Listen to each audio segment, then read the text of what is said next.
and welcome to another pen video from me, Penultimate Dave. So I have here another pen for review, and this is a pen from Den at Den's Custom Pens. So he typically does these wax seals on here. So I've already unboxed this just to make sure that I had everything I needed. So I think let's remove the box lid. I do like the packaging that Den provides. It's a very small box, easy to mail. You can easily chuck it out if you want to, or you could repurpose it to store other pens in, and you get a little felt pouch as well, pen pouch with it. You also get a silica gel as well, just to keep the contents of the box dry in transit. So this is a pen for review, and let me remove the pen from the sleeve. This is a pen from Den, and if you don't know, Den is from Den's Custom Pens, and he is a custom pen maker in the UK. And he last year, I think it was March 2020, went to the London Pen Show for the first time and exhibited. And he's back there again this year in 2021. So this is a pen that he makes called the Vanargand. And Vanargand, or Vanargander, is the other name for Fenrir. And Fenrir is the monstrous wolf bound to a rock by the gods. He is destined to break free on the day of Ragnarok, the Norse doomsday. So this is an interesting pen. Now, this is made of a red and black ebonite pen. And this is a little bit of a difference of pen to what Den is used to making. And for a number of reasons, and I'll go over that. So the shape is one thing. Now, Den doesn't sort of worry about shapes of pens being conventional. Den actually shapes his pens in all different shapes and sizes, and he's done a very fluted cigar here towards the end cap, but a rounded cap here. So it's quite an interesting design. I do love this red ebonite here, or red and black ebonite. This reminds me very much of the red ripple that you used to see in like the Watermans, the older vintage Watermans and that. So this is quite an interesting pen for sure.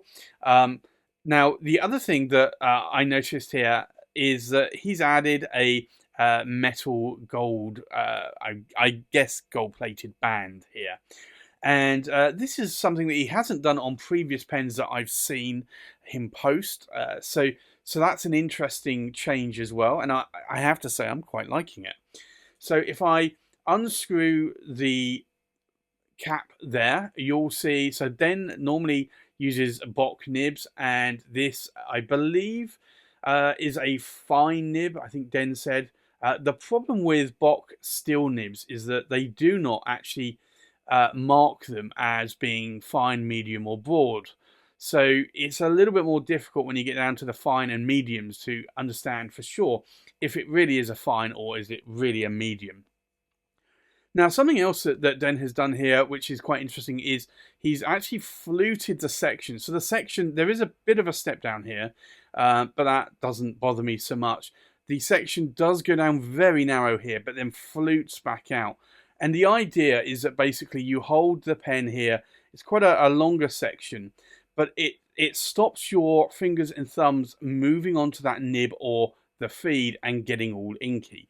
And this is one thing that I used to find for a couple of years, is that whenever I would do a writing session, I would always find that my middle finger here would touch the feed on a lot of pens, and I would end up with an inky finger.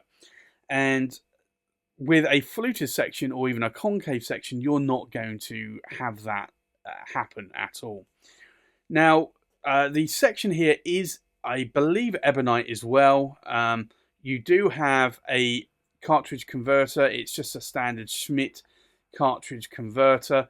Now, I know Den does test all of his pens, so that is a little bit of inky water residue there, just to make sure that they do write okay out of the box.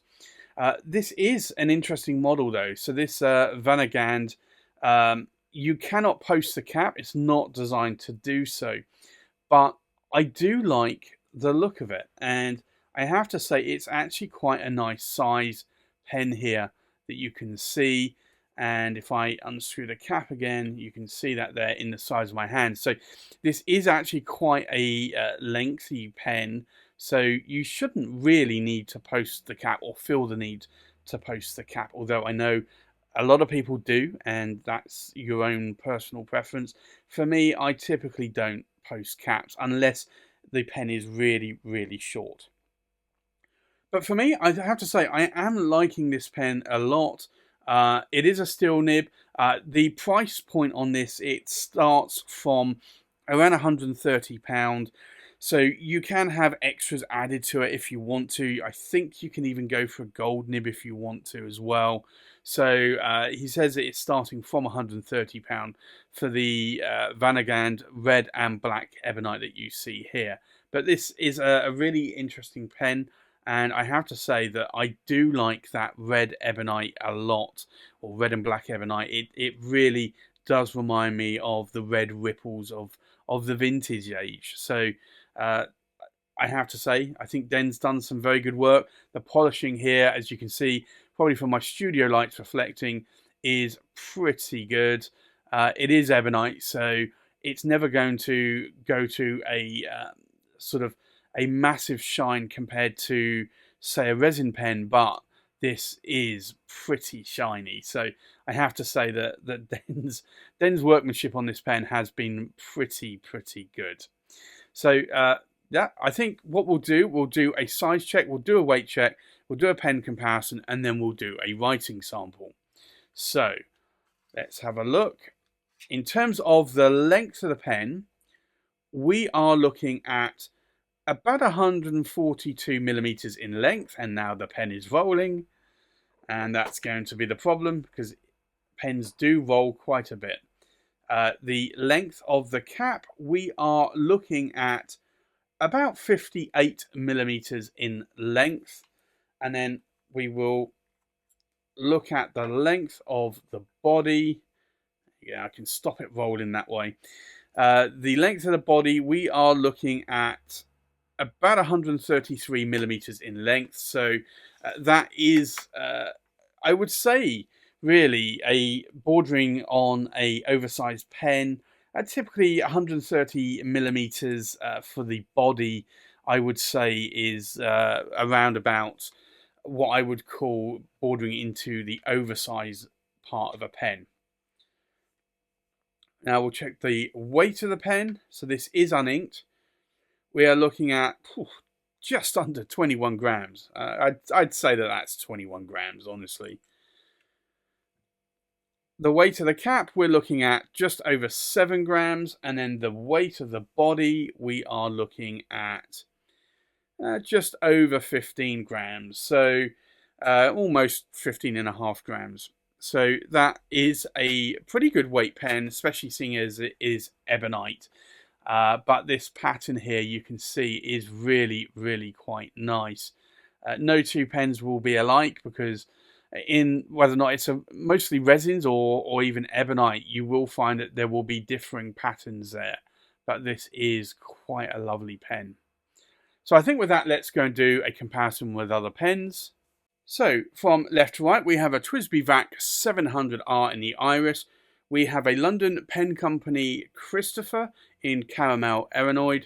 We have a London Pen Company Christopher 15 in Primary Manipulation 1. We have an Atelier Lusso Carina, and this is in the Black Ice Illuminite. We have another Atelier Lusso Carina, and this is in the Diamond Nebula. We have a Dens Pens Vanargand in the red and black Ebonite. We have a Black Robin Pens Iago in the Stardust. We have a Leonardo Officina Italiana Momento Zero Grande in the Sand. We have a Sailor King of Pen, and this is the Lucky Charm. And we have a Visconti, and this is the Chatterley Luxuries Southwest. So we'll go and do a writing sample. So this is the Dens pens, and it is the Vanargand. So it's Van A R G A N D. So Vanargand, and this is, I believe, a fine nib. It's a Bock steel nib, but this is actually writing quite nicely. So the ink in here today is Diamine, and it's Poppy Red. Now, in terms of line variation, let's take a look at this. I definitely would say it's a Western fine. Can I push that nib a little bit more? I can.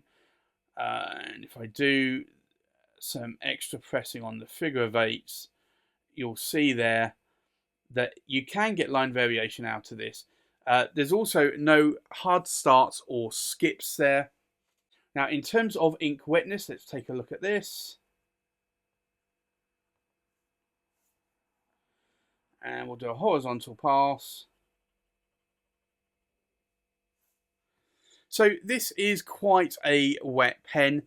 It's not a fire hose of a pen though. So for me, like, it will write quite wet, and I do like that, but it won't be too wet so that you can't sort of have it in, say, a notebook and then find that you've got excessive drying times going between pages there.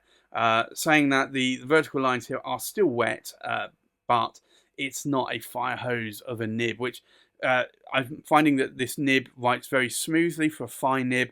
Quite surprised actually, because I don't normally like still fine nibs.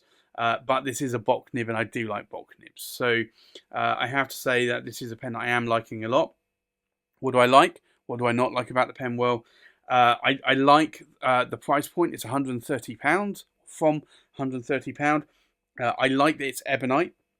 I do like the red ripple as well.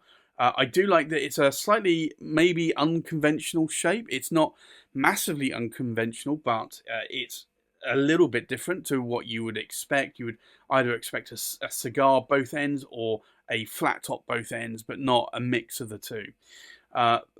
What do I not like about the pen? There really isn't anything that I dislike about the pen.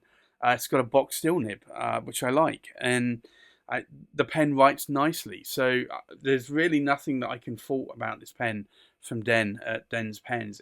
I think it's a very well designed, very well polished pen, and I am going to be interested to see what other pens that Den has available in the near future and at various pen shows in the UK.